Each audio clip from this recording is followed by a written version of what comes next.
Welcome back to the Papa Meat channel. How you doing? Come on and sit on down because today we're going overboard.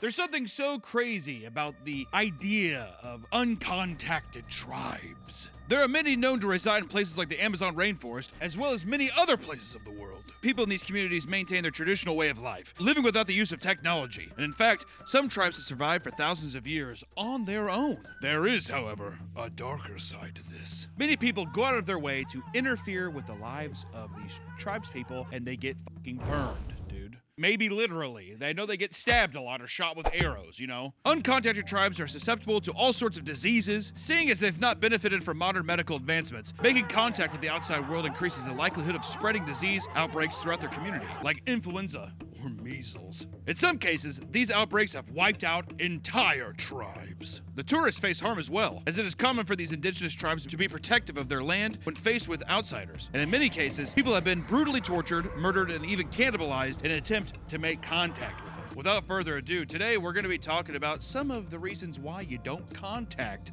the uncontacted tribes. You know, these are little curious cases of some of, mostly religious. It's going to be a lot of religious people going in and trying to say hello. I don't know. Spread the good word, and the good word was not meant to be spread. Of course, starting off with the YouTuber who gave Diet Coke to an indigenous tribe. I feel like that'd rot your stomach out if you've never had Diet Coke before. You see what that shit does to pennies? Be yummy. Yeah. Oh, I like it! Recently, an American YouTuber named Makalio Victorio Parvalikov was arrested for interfering with the Sentinelese tribe. The Sentinelese live on the North Sentinel Island, a small island that resides in the Indian Ocean. They are known as the most isolated indigenous people in the world, with a total population estimated to be around 150 people. They aggressively reject any sort of outside contact, partly fearing that it will result in diseases that can take out their entire tribe. There are even photographs of the Sentinelese shooting arrows at helicopters whenever they encroach on their land. On some occasions, they have been friendlier towards people approaching them with gifts, like Diet Coke. Here, or a PS3, Xbox 360 and PS3, that's all you need. In many cases, however, outsiders were met with hostility. Like in 2006, a fishing boat had drifted to the island while the men inside were asleep. They were hacked to death with axes, and their bodies were reportedly hooked onto bamboo stakes as a warning to passing boats. Didn't have Diet Coke. If they would have found Diet Coke on the boat, it would have been a different story. Polyklov, the 24-year-old influencer, planned to take a GoPro with him to the island in order to make an offering and get some good content out of the situation. Get a little GoPro, bring a little Diet Coke, get some good content. The math was there, ladies and gentlemen. The math was there. He prepared an inflatable boat and set out on this journey by himself. His offering consisted of a coconut and a can of Diet Coke. The coconut seems insulting. I'll see what he sounds even more insulting. One Diet Coke for 150 people? Motherfucker couldn't bring a 12-pack? Using his binoculars, he scanned the island upon his arrival. He expected a horde of Sentinelese to be waiting on the shores. He blew a whistle to get their attention, but to no avail. He then stepped onto the shore to grab sand samples and leave his offerings before returning home. As soon as he made it back to the port, he was arrested. It is considered illegal to visit the island or even be within 3 miles of it, because they want to protect it from the outside influence that can destroy their way of life. Further investigation proved that Polyakov had more previous attempts to visit the island in the past. After an appearance in court, he may carry a prison sentence for many years with a lot of heavy fines. Which also, if you've heard nothing from this place besides people getting axed to death and shot with arrows, why would you want to keep returning? Also, what benefit are you going to do dropping off a goddamn coconut and a can of Diet Coke? He wanted sand samples. He wanted content. He wanted to get attacked, is what I think. He wanted to get attacked and have the GoPro POV of it. POV attacked by contactless tribe. It's like Indiana Jones. Start the plane! And this isn't the only guy to get in trouble with the Sentinelese. There was another person who had a bit more of an oopsie-daisy fate. John Allen Chow, the man who tried to convert the Sentinelese to Christianity. This is where it goes downhill. This is where we start getting some rough pumpkins. They're a bunch of atheist Redditors. Yeah, the Sentinelese are a bunch of incel atheist Redditors, 4chaners who are just like, God, who? John Allen Chow was a Christian missionary who felt he was called upon by God to spread the word to the Sentinelese people in North Sentinel Island. I'm going to say that's probably not true. It's all me. Really, John Chow? Really, you're the person to do it? He's like, yeah, me. Gypsy, is that you? Yeah, it's me, Gypsy Rose. That's the only person that could convert the Sentinelese to Christianity is Gypsy Rose. You better do it. She'd bring her like prison wine drink. Yeah, her fucking soup goop. Drink it, Ryan. Oh, goddamn, Gypsy, what the hell is that? Chow was a religious and adventurous thrill seeker who believed the risk would be worth it if it meant he could bring Christ to the island that he considered to be Satan's last stronghold on earth. His quotes, not mine. His trip was partly inspired by the mission trip of Jim Elliot, who was killed in 1956 by members of the Huarani tribe, whom he tried to make contact with in Ecuador. Think that that's just a warning sign, but my boy said, challenge accepted. John prepared for his trip by attending a boot camp style exercise in 2017, run by a religious Kansas City organization. I live there! They created a fake village filled with people pretending to be hostile native people wielding spears. Where the hell would they have even done that in Kansas City? They're doing it in the crossroads. Go Patrick Mahomes. It was noted by the leader of the organization that Chow was the best trainee they had ever taken in. How many people are you training for this? You're God's warrior. Go with Christ, Chow. He's like, thank you, sir. He took every precaution experts would recommend to prepare himself for the trip, including exposing himself to several diseases so he could become immunized to them. Unsure of how to actually travel to the island safely, he convinced a group of Christian fishermen to take him to the island illegally. He paid them $400 for the trip. When they arrived, the fishermen refused to step on shore. They dropped John off with a kayak and left him. Bye, John. Bye, guys. Can't wait to talk about Christ!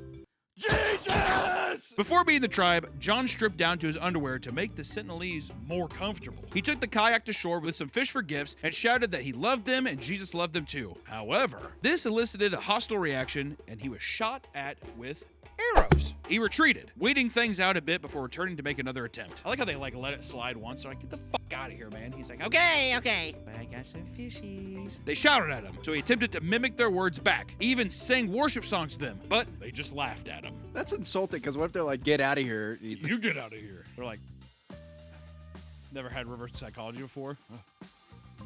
I like how he's just like, God's building a church. He's gonna march like a mighty army man. Do you think he was TikTok dancing too? Yeah, like the Secret Lives of Mormon Wife's chick with her baby dying. She's like,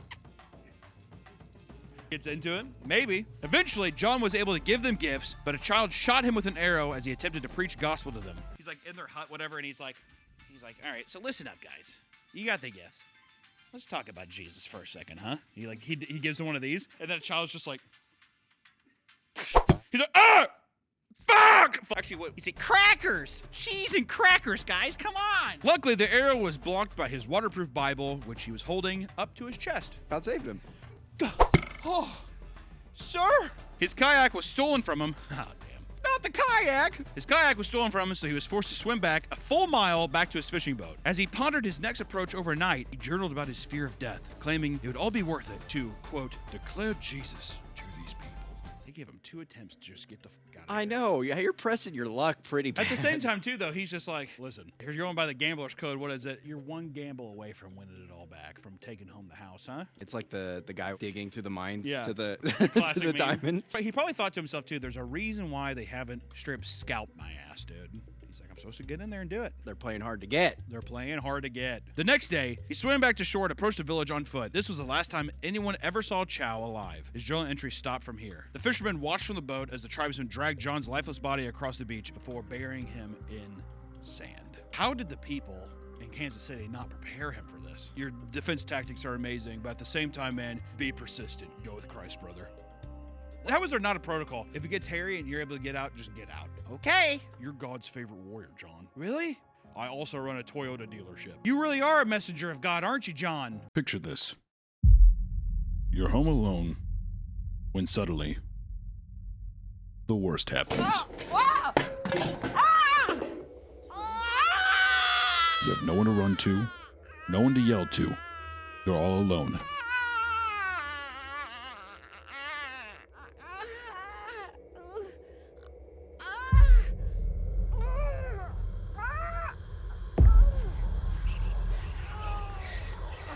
This could have been easily avoided with the Meat Canyon Patreon, where you get behind-the-scenes perks, monthly stickers, and support one of YouTube's most beloved channels. Should have signed up to the Patreon. Please, for your own safety, consider signing up to the Meat Canyon Patreon.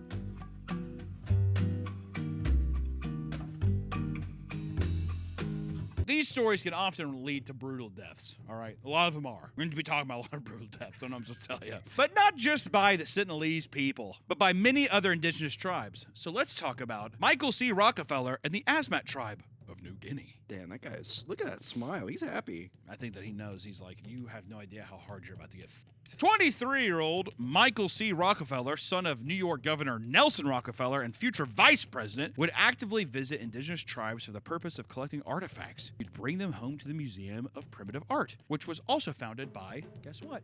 Daddy, my dad.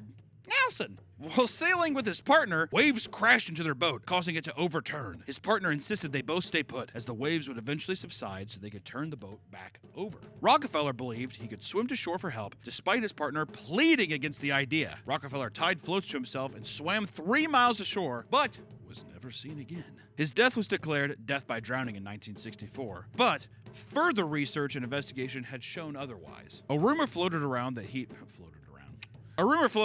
made it to shore and was eaten by the Asmat tribe. But the Dutch who controlled this area admittedly refused this idea. They're like, no, come on, guys.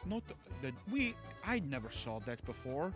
The Asmat like Diet Coke. We did not have coconut and Diet Coke, so they do not care. They can't even see you. It was later discovered that the Dutch government and local church authorities were fully aware of how Michael died, but were staying silent of the details. I don't know.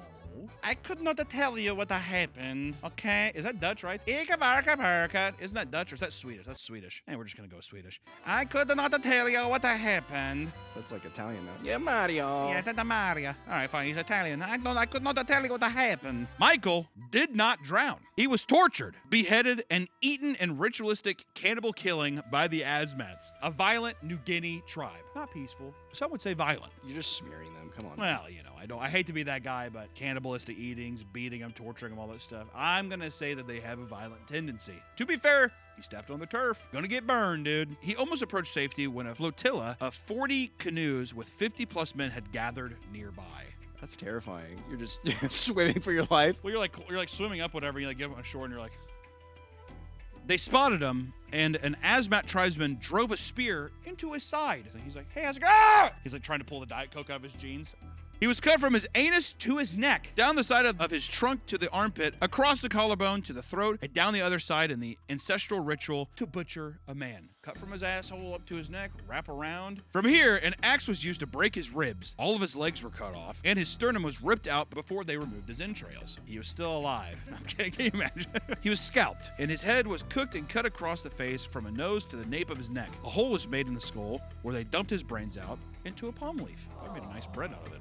Nice gravy, I don't know. It was mixed with sago, wrapped up and left to roast for a special meal. And far before Michael's trip, a Dutchman overseeing the colony ordered the execution of 5 high-ranking tribesmen, and they believe Rockefeller's killing was a retaliation for that execution. Way to go, Dutch. Killed those 5. Oh, that's why they're keeping quiet. We don't know. I couldn't tell you why. You know, we're even. Yeah, they said we're even. I don't know what they're talking about. So did the Asmat like tell them this is what they did? How do they know all these details? That's what I'm trying to figure out. They go there like, what happened? The guy's like, dude, listen, it's a total fucking misunderstanding, okay? We thought he was Dutch. I don't know. He killed 5 of our bros. We're pissed and hungry. We fucking hate him. I don't know what I'm supposed to tell you. I'm like, what? The Dutch said? And the Dutch are like, sorry about that. I guess we kind of fudged up the details there a little bit. Probably should have just told you what was going on. That's okay, Dutch. Thank you for finally being honest. No member of the Rockefeller family has publicly accepted the version of the truth, and they repeat, to this day, that he drowned to death. There were private investigations after the official ruling of drowning that seemed to indicate that the theory he was killed was actually correct. Like other Rockefellers, all rich assholes are just like, no way. He was a poor swimmer. That's how he died. Like, did he get eaten? No. Why not just admit, yeah, I got eaten? Is that like a shame to their family? Yeah, no Rockefeller gets eaten. We've never been eaten. We've drowned. We're a good drowning family. Poseidon, the god of the ocean, wanted to claim him, and he's immortal in the ocean. He's the governor of Atlantis. He's the mayor of Atlantis. Good on you. Good job, Rockefeller. Will Rockefeller are proud people. These are claims that Rockefeller's mother hired a private investigator who went to the tribe and swapped a boat engine for 3 human skulls. While there, the tribe supposedly stated that they were the only white men they ever killed. It was claimed that he had brought the skulls back to the family, where his mother paid the investigator $250,000 as a reward for proof of his death. Yeah, they're just like, I don't know, take this one. He's like, thank you. Also, that back then, that money, pretty penny, but proud. We're the Rockefellers. In a 2014 book about Rockefeller's death, the author Carl Hoffman tells stories of how he visited the tribes, and during one visit, witnessed a man acting out someone's death and stopped to record the act. The acting was eerily similar to the stories of Rockefeller's death. The language later translated to reveal that the man was urging him to never speak of this incident, saying if he did, Carl and his people would all die. Like, f you, bitch. F you, dude. Come on. The hell is this? Are these the Asmats saying? The this? Asmat are saying that. Don't ever speak of this or you'll all die. I'll be like, how about you suck the fattest part of my cock, dude? How's that sound? The Asmat people were known as a semi-nomadic tribe that were versed in every taboo known to the Western world. Men would openly have sex with each other, their wives would be shared, and they would drink each other's urine during bonding rituals. They hunted human heads, killed their own neighbors, and ate human flesh. And apparently, they would even suck the chief's cock.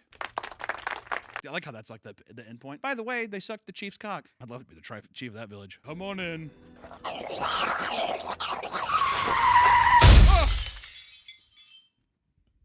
Chair fell down. Speaking of cannibalism, there's plenty more where that came from. We could talk about the handicapped student eaten by the Kalina tribe. Kahlua. Is it Kahlua? No. Kalina. The Kalina tribe. In February of 2009, God, these are like kind of recent. The hell's up with all these people? Like, goddamn, leave them alone. Like in the 30s, I get it being like, we're adventurers, you see, right? The Nazis haven't even come around yet. We're going to save these goddamn barbarians. But now it's just like, I just fucking leave them, dude. We have the Xbox. We have Dead Rising. Why do we need to have the Uncontacted? We can run around a mall in a video game and kill zombies. Gotta show my Facebook homies that I saved this tribe. Did you guys see on Facebook that I saved that tribe? Did you like the post? Are we friends on Facebook or no? In February of 2009, 3 indigenous Brazilians were investigated under suspicion of having murdered and eaten a 21-year-old handicapped man. The Kalina tribe, an indigenous Arwan-speaking tribe, was assumed to be behind the slaughter of the young disabled man. It is believed that they carved him up with over 100 cuts in order to eat his insides. They ground him back. You know you can just cut him open. 100 fucking cuts, more effort. This, whatever. You do what you gotta do. 3 people were investigated by the police, and it was shown that they bragged to the relatives in the reservation about how they ate an innocent man's heart and liver. This was strange, as the Kalina tribe do not practice any form of cannibalism, leading police to the conclusion that they were either drunk or on drugs. Is there tribe drugs? Oh yeah. Oh, the little. They blow the powder in their face. What's that drug? Peyote? Ayahuasca. Ayahuasca? Yeah. I didn't think that you'd get the munchies on ayahuasca. Ayahuasca so much that you're eating raw heart and liver. To each is their own. No arrests were made, partly due to Brazilian law not allowing military or civil police to enter their land. Why'd they even investigate them then? I guess just to be like, did you do it? Yeah. All right. Even people who claim to be experts in uncontacted tribes truly can't predict what will happen when they arrive. This was surely the case with Riley Franciscado, the Amazon expert. Riley Franciscado was killed in 2020 while attempting to contact an isolated group in the Serangueras, Brazil.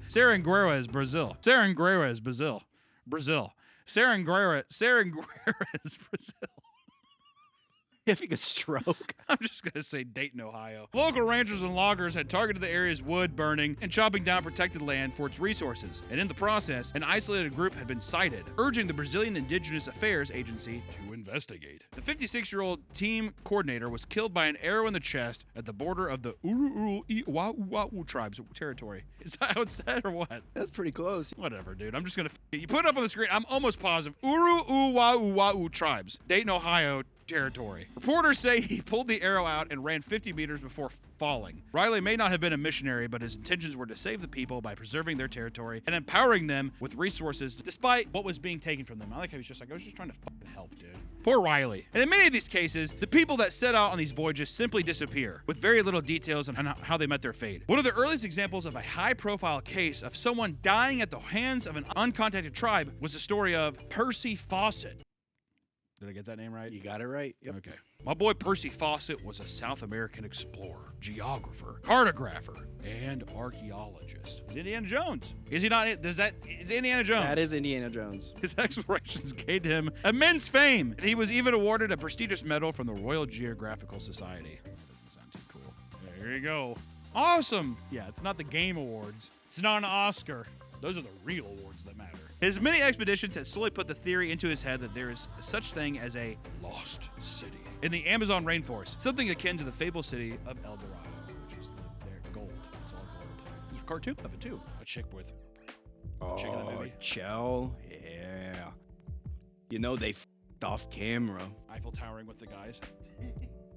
He set on a trip to find the supposed lost city, which he referred to as the City of Z.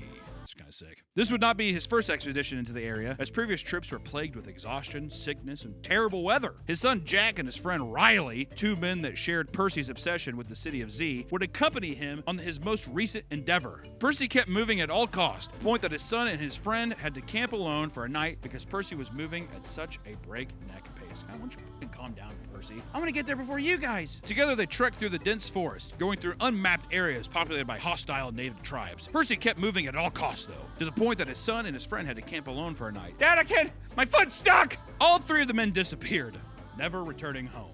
Who would have thought? 2 years later, in 1927, many volunteers began the search for them, despite Percy's insistence that rescuers should not risk their lives in the event of his death. The mission was a failure. It was never clear what actually led to their deaths. Some claimed it was due to harsh forest conditions and diseases. Others claimed vicious animal attacks. Some even suggested that Percy started a commune in the jungle, simply pretending he was dead to live his new life in the rainforest. I wonder if that was all inspired Apocalypse Now. Maybe, because that's about a general who he just faked his death and went off and... I thought you meant Apocalypto. Or it's like Apocalypto. Like that scene where he's like dick itches or something. They give his like a leaf that you put on your cock. They're messing with him. Remember that? He's getting ready to f wife and he's like, yeah, I can't get hard. I can't impregnate my wife. And they're like, yeah, rub this leaf on it. And he's like, okay. And he's like, ah. He runs out of his hut. He's like, ah. And they're all laughing at him. But they all die, so he wins in the end. Spoiler from the movie from 2004 or whenever that came out. Sorry. In 2005, a journalist named David Grand retraced Percy's steps on his own expedition. He met with members of the Kalapalo, and they claimed Percy traveled in the domain of a warlike tribe that likely ambushed and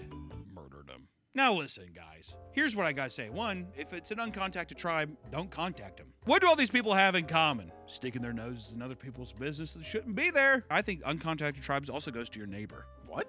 Or the guy down the road. Oh, Stay out of people's business, dude. Don't be snooping around, let alone uncontacted tribes where they can kill you or put leaves on your cock that make your cock itchy. And then Mel Gibson makes a movie about it, and everyone laughs at you. You know, and here's the thing: if you're really bored, maybe don't pick a hobby that's like, hey, let's go talk to someone who doesn't want to talk to us. That's a fucking lame hobby. Where the only award is you getting a fucking medal from the Geographical Society or whatever the fuck it was. Lame, bored, and also, if you're religious, be fucking religious by yourself, dude. Marry a religious woman. Talk to people who want to talk about it. Don't go to some people who are like, I've never seen a flashlight. I don't know the concept of a battery. But it's fun. You get to teach them all sorts of things. But it's fun. You get to give them coconuts and Diet Coke. You get to give them Diet Coke. If you're going to go out there, at least give them a 12-packer. Showing up, dropping a coconut on a beach and a Diet Coke. What are we thinking? I don't know. Don't contact anybody that doesn't want to get contacted by you. Appreciate you so much, everybody. Thank you for stopping by and joining us this week. We hope to see you next time. Did you know they made a City Z movie? Really? That's how I learned of Percy Fawcett. Yeah. I liked it. Pretty good. Check it out. Better than El Dorado? No. You can't beat El Dorado. I love El Dorado. Also, remember the girl in that? All right, we're done. Bye.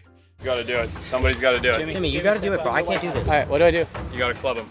Where, in the head? Yeah. Jimmy, this Listen. clears your dad's back. What do I do, like this? Yeah. I can't watch. Wait, am I? This is cool? I do? Yeah. Oh, okay.